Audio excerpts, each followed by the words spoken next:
the searing heart of the Syrian desert, the earth itself begins to quake.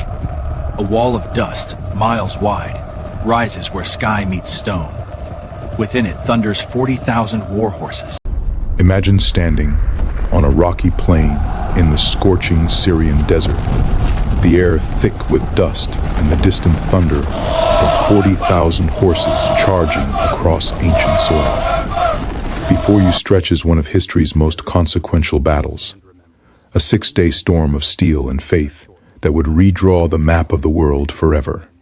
Today, nearly 1,400 years later, most people have never heard of the Battle of Yarmouk, yet this single confrontation between the Byzantine Empire and the forces of the Arab Caliphate determined whether Christianity or Islam would dominate the Middle East, shape the destiny of 3 continents, and change the course of human civilization. This is the story of how a desert army defeated the mightiest empire on earth. The year is 636. The Mediterranean world stands at a crossroads unlike any it has faced in centuries. For over 1,000 years, the lands of Syria, Palestine, and Egypt have been part of the Greco-Roman world, a civilization of marble cities, paved roads, and ancient Christian churches. The Byzantine Empire, the eastern continuation of Rome itself, rules these territories from its glittering capital of Constantinople. Emperor Heraclius, now in his 60s, sits upon a throne that commands the loyalty of millions. Just 8 years earlier, he had achieved what many considered impossible. He had defeated the Persian Sassanid Empire in a brutal 26-year war that had nearly destroyed both civilizations. Heraclius himself had led his armies deep into Persian territory, recovered the true cross stolen from Jerusalem, and restored it to the Holy City in triumph. He was hailed as a new Alexander, a savior of Christendom. But in the deserts to the south, something unprecedented was stirring. Perhaps the most significant difference between the two armies was not in their weapons, but in their tactical doctrine and motivation. The Byzantine army was professional, well-trained, and experienced, but it was fighting a defensive war far from Constantinople, in territories where the local Christian and Jewish populations had complex and sometimes hostile relationships with their Byzantine rulers. Decades of heavy taxation, religious disputes between the Orthodox Church supported by Constantinople and the various Syrian Christian sects deemed heretical, and the devastation of the recent Persian wars had left the region exhausted and ambivalent about their rulers. When Arab forces first entered these cities, they often found populations willing to negotiate, and the Muslims' relatively light taxation and tolerance of Christian and Jewish worship made Byzantine rule seem comparatively harsh. The Muslim army, conversely, was fighting what they believed to be a divinely ordained mission. Many of the warriors had known the Prophet Muhammad personally. They were the first generation of believers, absolutely convinced of the truth of their faith and the righteousness of their cause. Islamic doctrine promised that those who died in battle defending or spreading Islam would enter paradise immediately, a powerful motivation that made Muslim soldiers extraordinarily willing to accept casualties and take risks that would break the morale of other armies.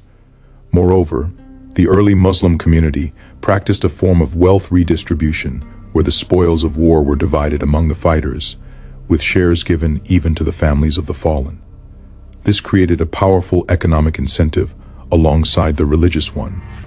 As the Byzantine juggernaut assembled in northern Syria in the summer of 636, Khalid ibn al-Walid faced a critical strategic decision. His forces were scattered across Syria, occupying Damascus, Homs, and other captured cities. If the Byzantines moved quickly, they could defeat the Muslim armies piecemeal, destroying each separated force before reinforcements could arrive. Khalid understood this danger perfectly. In one of the most controversial decisions of the campaign, he ordered the evacuation of Damascus and other captured cities, concentrating all Muslim forces at a single location where they could face the Byzantine army together. This meant giving up hard-won territory, returning cities to Byzantine control, and disappointing the local populations who had accepted Muslim rule. But Khalid knew that losing a battle with scattered forces would mean losing everything. By concentrating his army, he at least gave the Muslims a fighting chance. The location Khalid chose for this confrontation was the Yarmouk River Valley, near where the Yarmouk River flows into the Jordan River, in what is now the border region between Syria, Jordan, and Israel. This was not a random choice. The terrain offered significant advantages for a smaller, more mobile force facing a larger enemy. The battlefield was a roughly triangular plain, bordered on one side by the Yarmouk River, with its steep, rocky gorges, and on another side by broken, difficult terrain of ravines and volcanic rock.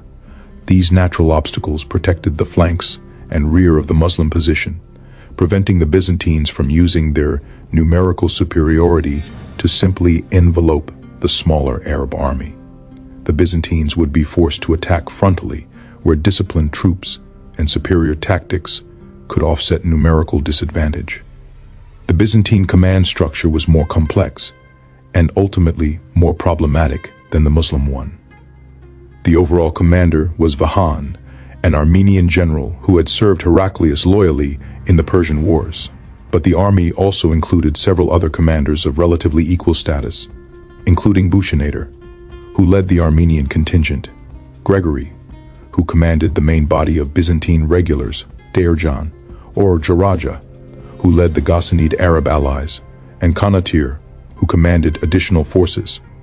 This divided command would prove disastrous as the battle progressed, with different commanders pursuing different strategies and personal rivalries interfering with tactical coordination. The two armies came within sight of each other in mid-August of 636. The exact date is uncertain, with different sources providing varying accounts, but most historians place the battle beginning around August 15th. What followed was not a single day's fighting, but a 6-day epic of charges and countercharges, of desperate stands and brilliant maneuvers, of extraordinary courage and terrible slaughter. Before describing the battle itself, we must understand the arrangement of forces. Khalid organized the Muslim army into a defensive formation suited to the terrain in a strategic situation. The army was divided into multiple divisions, each commanded by a trusted leader. The center was held by Abu Ubaidah himself, with strong infantry forces ready to absorb the main Byzantine assault. The right wing was commanded by Amr ibn al-As, the left wing by Yazid ibn Abu Sufyan and Shurahabil ibn Hassanah. Behind the main line, Khalid positioned a mobile cavalry reserve under his own direct command, ready to intervene at critical moments. This would prove to be the decisive element of the entire battle. But Khalid added one more element that demonstrated both his tactical genius and his ruthless determination. Behind the entire Muslim army, he positioned the women and children from the Muslim camp, and he gave these women weapons, clubs, tent poles, and swords. He instructed them that if any Muslim warrior fled from the battle, these women were to kill them. This was not merely symbolic. Arab women of this period were no strangers to warfare. They would chant poetry to encourage the men, tend to the wounded, and fight if necessary. Khala bint al-Azwar, a warrior woman who fought at Yarmouk, personally led charges and rescued her brother from Byzantine captivity during the battle. The message was clear: there would be no retreat. Victory or death were the only options. The Byzantine army deployed in their traditional formation, with the heavy infantry in the center arranged in deep formations designed to provide staying power in prolonged combat. The cataphracts and heavy cavalry were positioned on the wings, ready to envelop the enemy once the center engagement was underway. Light cavalry and Ghassanid Arab allies were deployed for skirmishing and pursuit. The Byzantines also positioned archers interspersed with the infantry to rain arrows on enemy formations before the lines met. Looking at the assembled armies, any objective observer would have bet on a Byzantine victory. They had more men, better armor, more supplies, and a proven tactical system. But war is never merely a counting of soldiers and swords. The battle began on the first day with skirmishing and probing attacks. Byzantine, light cavalry, and Arab skirmishers clashed in the no-man's land between the armies. each side testing the other's deployment and resolve. Single combat between champions occurred, a practice common in Arab warfare where individual warriors would challenge enemies to personal duels between the armies. These combats were not merely bravado, they served to demonstrate courage, boost morale, and sometimes unsettle the enemy. Several Byzantine champions fell to Muslim swordsmen in these encounters, which Arab sources describe in detail, though we should treat such accounts with some caution, as they likely embellished the victories. On the second day, the Byzantines launched their first serious assault. Thousands of armored infantry advanced in formation toward the Muslim center, shields locked, spears bristling forward. The ground trembled under their march. Behind them came the cataphracts, waiting for the moment to charge.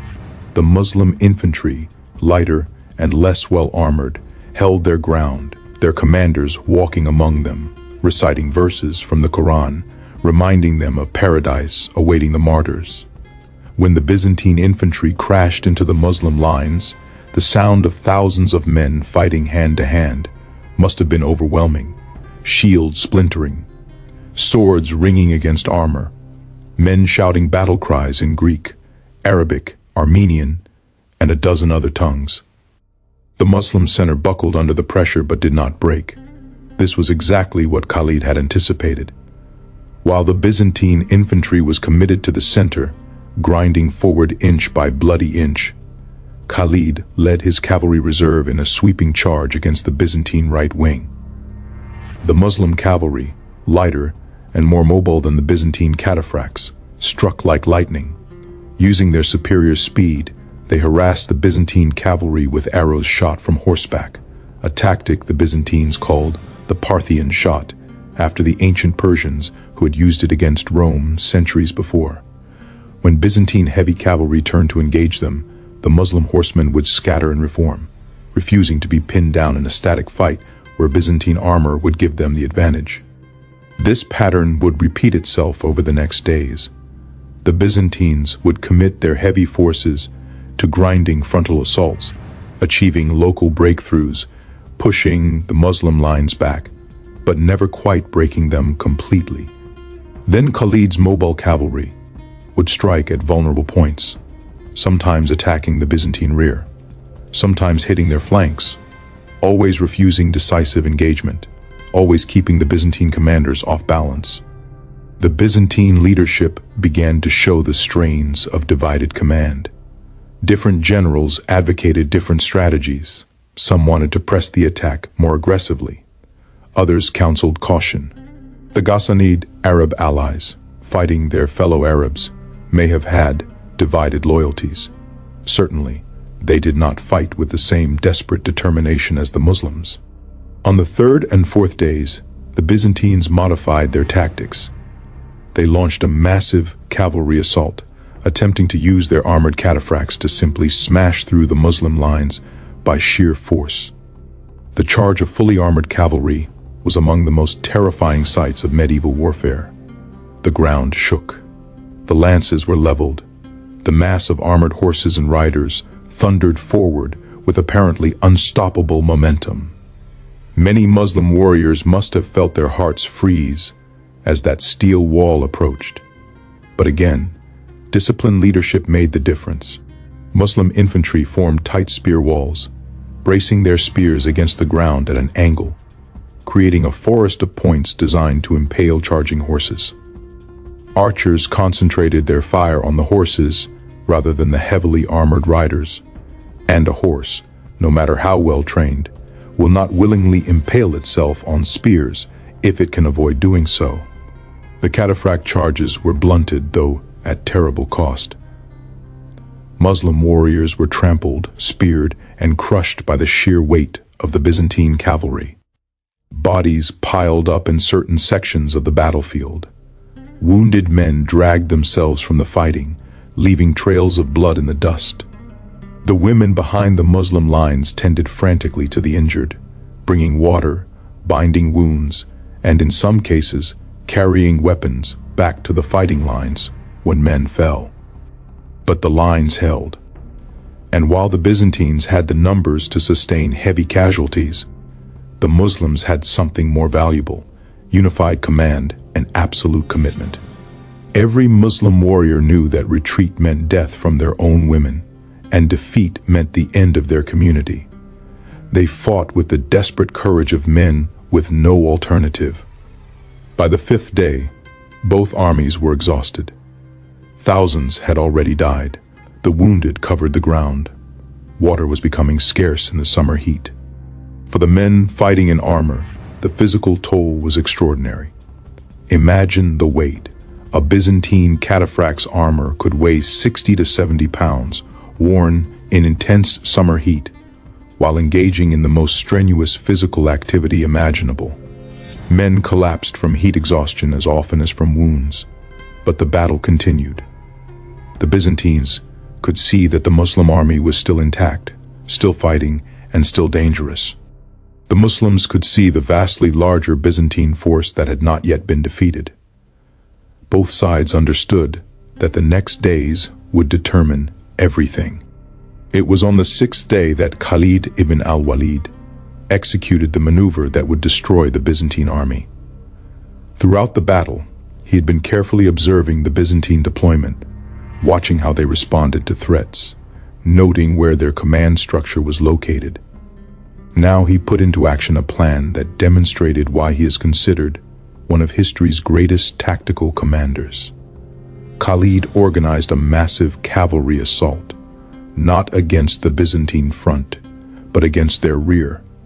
He divided his cavalry into multiple, fast-moving columns that swept around the Byzantine flanks, using the broken terrain to mask their movements until the last moment. The Byzantine commanders, focused on the frontal engagement where their infantry was again pressing the Muslim center, did not realize the danger until Khalid's horsemen were already in their rear.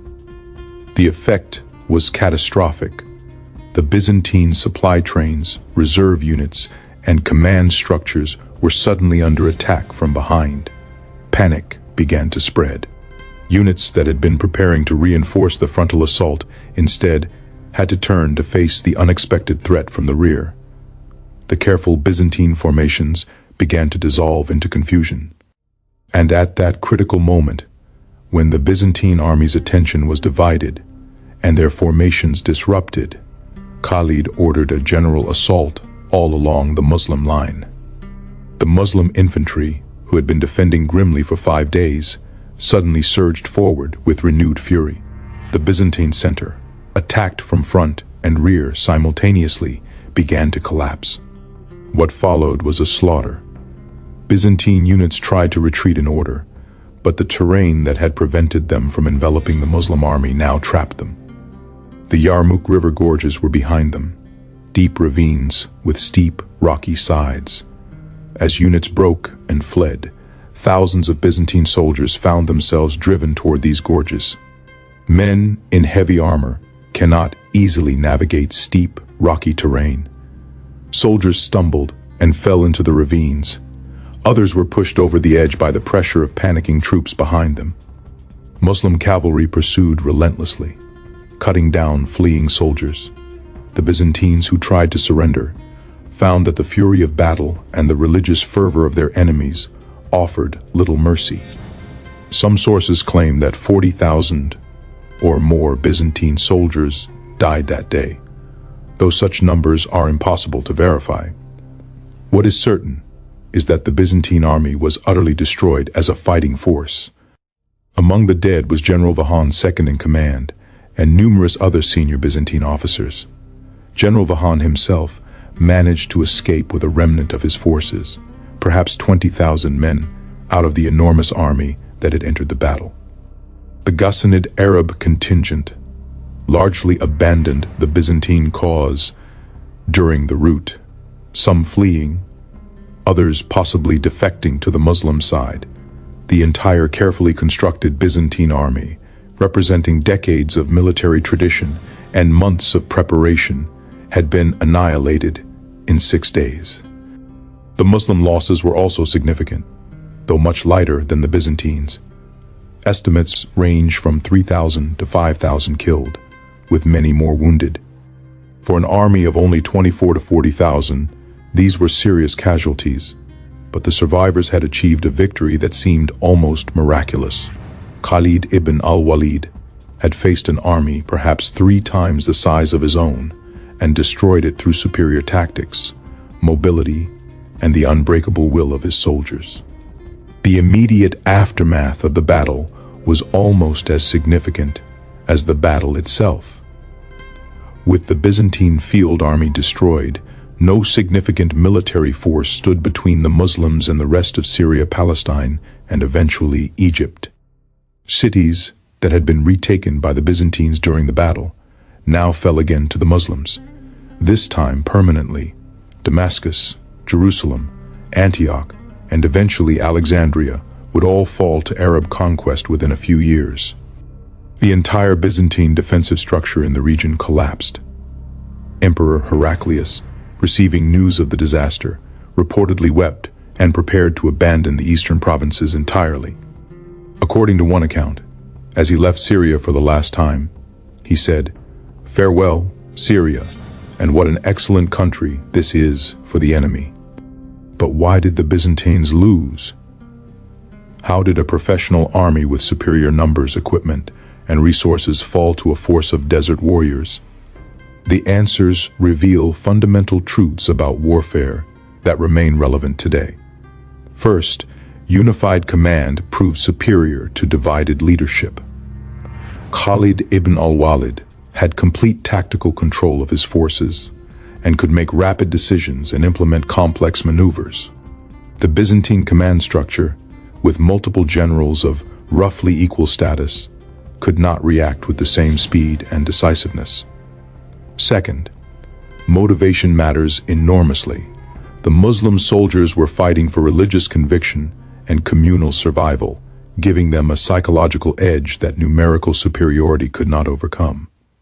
The Byzantine soldiers, many of them conscripts or mercenaries, were fighting for an empire and an emperor far away, in territories that were not their homelands. Third, mobility and tactical flexibility can overcome static strength. Khalid's use of mobile cavalry reserves, his willingness to fight a fluid battle rather than a set-piece engagement, and his ability to strike at unexpected points consistently undermined Byzantine advantages. The Byzantines had prepared to fight the type of battle they knew, based on centuries of military tradition. Khalid fought the battle he chose, not the battle they expected. Fourth, terrain matters. Khalid's selection of the Yarmouk battlefield negated Byzantine numerical superiority and eventually trapped the Byzantine army when it broke. Finally, the Byzantine Empire was exhausted. The 26 years of war with Persia had depleted the treasury, killed hundreds of thousands of soldiers, and left the population war-weary. The Byzantines were fighting another major war just years after finishing a previous existential conflict, while the Muslims were fresh, united, and expanding. The longer-term consequences of Yarmouk were profound and permanent. The battle ensured that Syria, Palestine, and Egypt would become part of the Islamic world rather than remaining Christian and Greek-speaking territories of the Byzantine Empire. Within a century, the Middle East and North Africa, which had been predominantly Christian and part of the Greco-Roman cultural sphere for nearly 1,000 years, would be predominantly Muslim and Arabic-speaking. This represents one of the most dramatic cultural and religious transformations in human history, and it stemmed directly from the outcome of this 6-day battle in 636.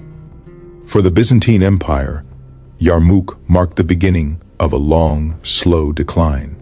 The empire would survive for another 800 years, defending Constantinople and its remaining territories in Anatolia and the Balkans, occasionally even counterattacking and recovering lost ground. But it would never again be the Mediterranean-spanning superpower it had been. The loss of Egypt, the empire's breadbasket, and Syria, a major source of tax revenue and military recruits, crippled Byzantine power permanently. The empire that had once stretched from Spain to Mesopotamia was reduced to a regional power centered on Greece and Turkey. For the Islamic world, Yarmouk confirmed the early Muslims' belief that they were engaged in a divinely supported mission. Victory against seemingly impossible odds reinforced religious faith and encouraged further expansion.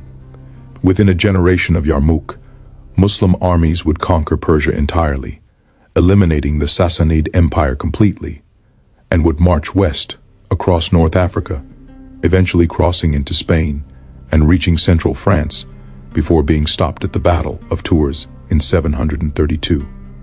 The confidence and momentum generated by victories like Yarmouk propelled this expansion. We should also consider the battle's impact on military theory. Khalid ibn al-Walid's tactics at Yarmouk, particularly his use of mobile cavalry reserves to exploit enemy weaknesses and his rear attack on the sixth day, have been studied by military commanders ever since. His ability to coordinate complex multi-unit maneuvers in the chaos of battle without modern communications technology demonstrates extraordinary leadership and preparation. The Battle of Yarmouk appears in military academies' curricula as an example of how superior tactics and leadership can overcome numerical disadvantage. What happened to the major participants? Khalid ibn al-Walid, despite his brilliant victory, would soon experience a reversal of fortune that demonstrates the complex politics of the early Islamic community. Caliph Umar, concerned that Khalid's military fame might lead to personality cult or political challenge, removed him from command within a few years of Yarmouk. Khalid retired to Homs in Syria, where he died around 642, possibly from natural causes or possibly from illness. One account has him saying on his deathbed, "I have fought in so many battles seeking martyrdom that there is no spot on my body but has a scar from a sword, spear, or arrow, and yet here I am, dying in my bed like an old camel." May the eyes of cowards never sleep. His tomb in Homs became a site of veneration. Abu Ubaidah ibn al-Jarrah, the nominal supreme commander, who had wisely deferred to Khalid's tactical genius, continued to lead Muslim forces in Syria until he died in the plague that swept the region in 639. Amr ibn al-As went on to conquer Egypt between 639 and 642, adding that wealthy province to the Islamic Caliphate. Emperor Heraclius never recovered from the loss of Syria and Egypt. He died in 641, a broken man who had saved his empire from the Persians only to watch it dismembered by the Arabs. The Battle of Yarmouk also illustrates the role of individuals in shaping history. If Heraclius had been younger and healthier, capable of personally leading his army as he had against Persia, might the outcome have been different? If the Byzantine command had been unified under a single brilliant general, rather than divided among several competing commanders, could Byzantine tactics have countered Khalid's maneuvers? If Khalid had been less skilled, less experienced, or less willing to take risks, would the Muslim army have been destroyed, potentially ending the Islamic expansion before it truly began? We cannot know the answers to these counterfactuals, but they remind us that history is not predetermined. Individual decisions, made under enormous pressure, in the dust and blood of battle, genuinely matter. We must also acknowledge that our sources for the Battle of Yarmouk are problematic in various ways. No contemporary battlefield accounts survive. The earliest detailed descriptions come from Muslim historians writing decades or even centuries after the events, and they naturally present the battle from an Islamic perspective that emphasizes the righteousness of the Muslim cause and sometimes exaggerates Byzantine numbers to make the victory seem even more miraculous. Byzantine sources are fewer and less detailed, perhaps because the defeat was so traumatic that Byzantine historians preferred not to dwell on it. Modern historians must carefully analyze these sources, separating probable facts from legendary embellishments, using our understanding of military logistics and tactics to estimate realistic army sizes and battle sequences. Nevertheless, despite the uncertainties in specific details, the broad outline is clear and supported by the subsequent course of history. A massive Byzantine army entered Syria in 636 intending to crush the Muslim invaders. That army was defeated decisively at Yarmouk. Byzantine power in the region collapsed. The Middle East became permanently part of the Islamic world. These are historical facts, whatever uncertainty may exist about exact troop numbers or specific tactical details. The weapons and tactics used at Yarmouk represented the military technology of the early 7th century, standing at a transition point between ancient and medieval warfare. The Romans had conquered their empire with the gladius, a short sword, and the pilum, a throwing spear, wielded by heavily armored infantry fighting in tight formations. By 636, both Byzantine and Arab armies had evolved beyond this, incorporating more cavalry, using longer spears and swords, and developing more flexible tactical systems. Yet they still fought primarily with muscle-powered weapons, swords, spears, bows, and arrows. The stirrup, which gave mounted warriors a much more stable platform for fighting from horseback, had only recently spread westward from Central Asia and was not yet universal. Gunpowder was unknown in the West and would not appear for another 6 centuries. These men fought at close quarters, where you could see your enemy's face, hear his breath, smell his blood. The psychological stress of this kind of combat is difficult for modern people to imagine. An interesting aspect of the battle involves the role of faith and religious motivation in sustaining soldiers through the horror of combat. For the Muslims at Yarmouk, their faith was explicit and central. They prayed before battle, recited Quranic verses during the fighting, and believed absolutely that martyrdom in this cause guaranteed paradise. This gave them an extraordinary willingness to face death. But the Byzantine soldiers were also Christians fighting for a Christian empire. Many of them believed they were defending Christian lands against infidels. Yet the religious motivation of the Byzantine soldiers seems to have been less intense, more institutionalized, and less personal. This may reflect the difference between the first generation of believers in a new faith, who had an immediacy and intensity of conviction, and the Christians of the Byzantine Empire, for whom Christianity was the established religion, part of the social and political order but perhaps lacking the revolutionary fervor of the early Muslims. This asymmetry in religious motivation may have been as significant as any tactical advantage. The treatment of civilians and non-combatants during the campaign also deserves mention. By the standards of 7th century warfare, the Muslim conquest was relatively restrained. Cities that surrendered were generally spared massacre, though they had to pay tribute. Christian and Jewish communities were allowed to continue practicing their faiths under Muslim rule, though with certain restrictions and taxes. This was not tolerance in the modern liberal sense, but compared to many other conquests of the period, it was relatively moderate. The Byzantine reconquest efforts, conversely, sometimes treated populations that had accepted Muslim rule as traitors to be punished. These policies affected how local populations reacted to the conflict. In some cases, local Syrian Christians and Jews, weary of Byzantine religious disputes and taxation, may have preferred Muslim rule, which helps explain how such relatively small Muslim armies could conquer and hold such vast territories. The battle's environmental context also matters. The Yarmouk River Valley in August would have been brutally hot and dry. Water sources became strategic objectives.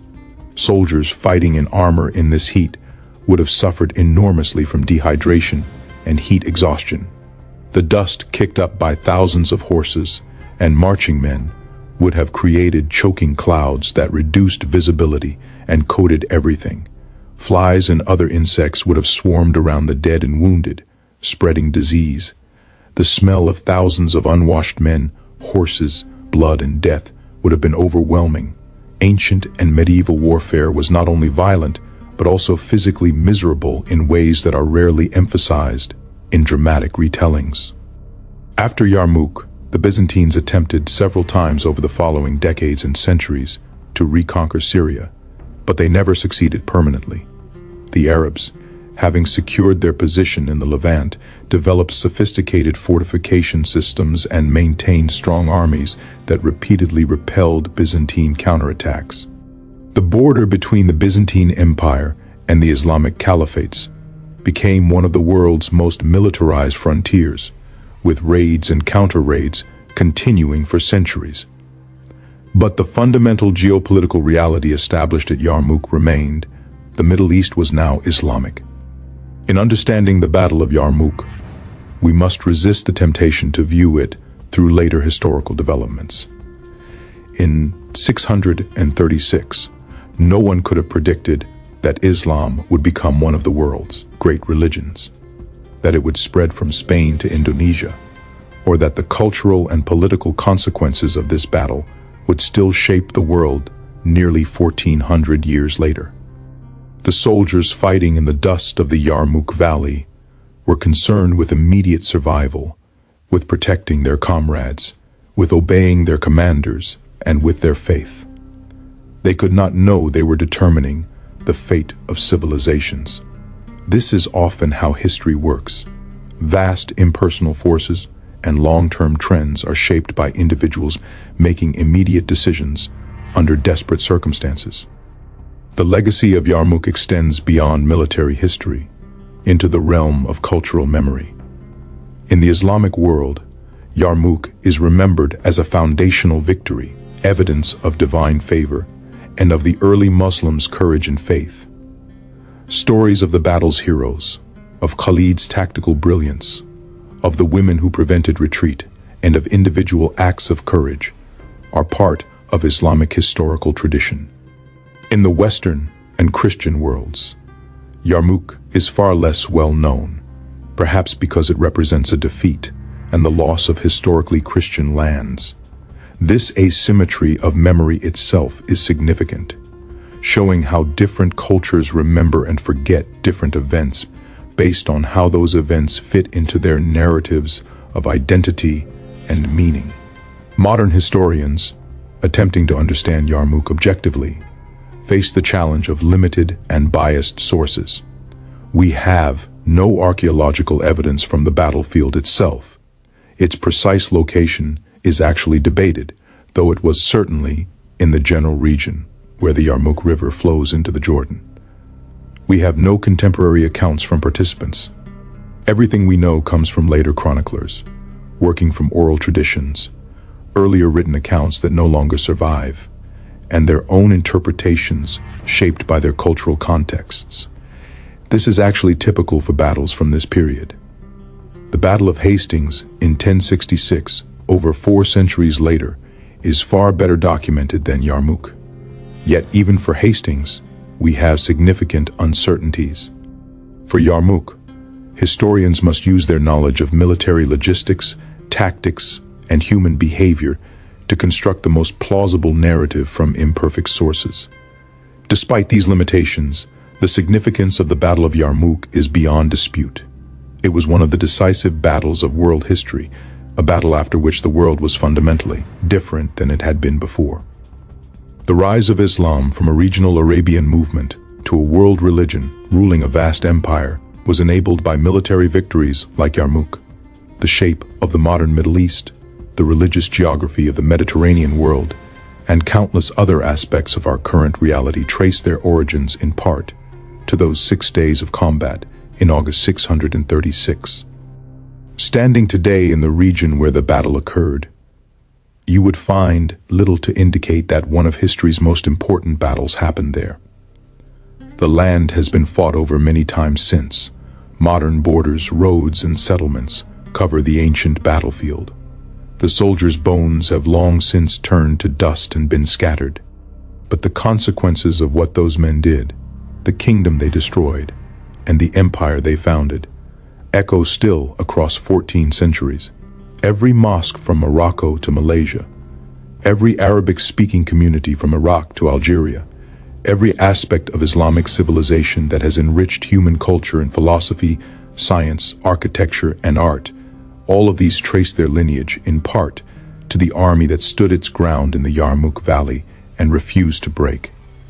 The Battle of Yarmouk reminds us that history is made by human beings, individuals with names and faces and families, who made choices under impossible pressure.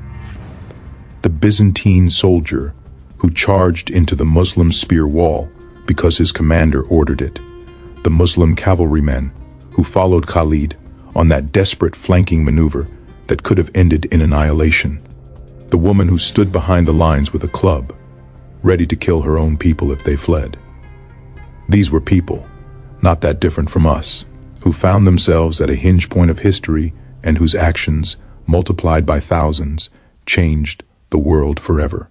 In the end, the Battle of Yarmouk teaches us that military history is not merely about tactics and weapons, though these matter. It is about human beings under the most extreme stress imaginable, making choices between courage and fear, loyalty and survival, hope and despair.